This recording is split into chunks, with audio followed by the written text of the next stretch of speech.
తెలియజేసుకుంటూ మా విద్యార్థులకి కూడా ధన్యవాదాలు తెలియజేస్తూ ఈ కనపర గ్రామంలో నిన్నటి నుంచి చేపట్టినటువంటి ఎన్ఎస్ఎస్ కార్యక్రమాల్లో భాగంగా ఈరోజు క్లీన్ అండ్ గ్రీన్ అనే కార్యక్రమం చేపట్టడం జరిగింది.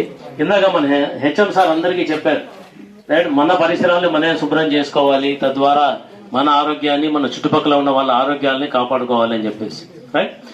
సో మీ అందరికీ తెలిసిందే, పిల్లలు కూడా మీరు ఇప్పటి నుంచి ఈ అలవాటు అనేది మీరు నేర్చుకుంటే పరిసరాలు శుభ్రంగా ఉంచుకోవాలి, మనం శుభ్రంగా ఉండాలి.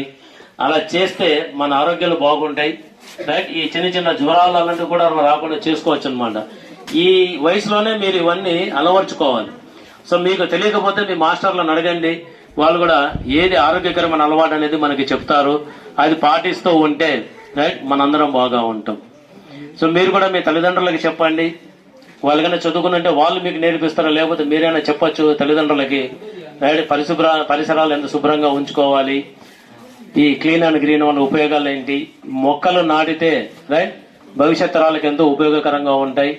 ఈ చెట్లు ఉండడం వల్ల వరద నివారణ జరుగుతుంది, వరదలు రావు. ఇప్పుడు మీరు చాలా సార్లు వింటూ ఉంటారు, వర్షాలు వచ్చేస్తే ఇల్లు కూలిపోయినాయి, రైట్, కార్లు కొట్టుకుపోతా ఉన్నాయి, నేల కోసుకుపోతున్నాయని చెప్పేసి.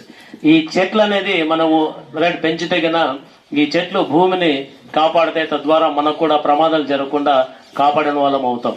అందుకే చెట్లను కొట్టేయకుండా చేశారు. ఇప్పుడు బెంగళూరులో అయితే మెజెస్టిక్ సర్కిల్ అంటారు, అంటే చాలా బెంగళూరు సిటీ మీ అందరికీ తెలిసిందే, చాలా అతిపెద్ద సిటీ మన దక్షిణ భారతదేశంలో. అక్కడ సార్ మెజెస్టిక్ సెంటర్ అని చెప్పేసి ఒకటి ఉంటుందండి, రైల్వే స్టేషన్, బస్ స్టాండ్ అన్ని కలిసి చాలా బిజీ సెంటర్ అనమాట.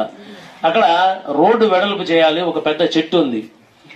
మేమైతే మా చెట్టును కొట్టేస్తారని అనుకున్నాం, కానీ బెంగళూరు కర్ణాటక వాసులు ఏం చేస్తారంటే చెట్టును కాపాడుతూ చుట్టూ పెద్ద రక్షణ వలయం వేసేసి రైట్ వేరే బిల్డింగ్స్ అయితే పడగొట్టారు, కానీ చెట్టును అయితే కొట్టాయిలా.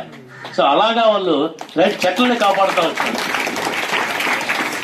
తర్వాత అక్కడ ఐఏఎస్ బెంగళూరులో ఐఏఎస్ అని చెప్పేసి ఉంది ఒకటి, ఇండియన్ ఇన్స్టిట్యూట్ ఆఫ్ సైన్స్ అని. టాటా వాళ్ళు దాని కాలేజీని కట్టేసి గవర్నమెంట్కి ఇచ్చేశారు. అక్కడ మెయిన్ ఎంట్రన్స్ నుంచి స్ట్రైట్ గా వచ్చామంటే అక్కడ విపరీతంగా చెట్లు ఉంటాయండి, ఎలా పడితే అలా పెంచేసి ఉంటారు. అక్కడ ఒక ప్రొఫెసర్ వెళ్ళి డైరెక్ట్ మిడ్ నైట్ కార్ లో వచ్చి స్ట్రైట్ చెట్టును గుర్తించి చనిపోయాడు. అప్పుడు అందరూ వెళ్ళి, సార్ ప్రొఫెసర్ కూడా చనిపోయాడు సార్, ఆ చెట్టు అడ్డంగా ఉంది, అది తీసేయాలండి అని చెప్పేసి అంటే ఆ కళాశాల డైరెక్టర్ ఒప్పుకోవాలి, చెట్లు కొట్టడం అనేది మా ప్రసక్తి లేదన్నాడు. అందరూ హర్తాలు చేశారు, ఇలా దెబ్బలు తగులుతా ఉన్నాయి, స్టూడెంట్స్ కూడా వెళ్ళి బైకుల్లో వెళ్ళి గుద్దుకుంటున్నారు చెట్టుకి.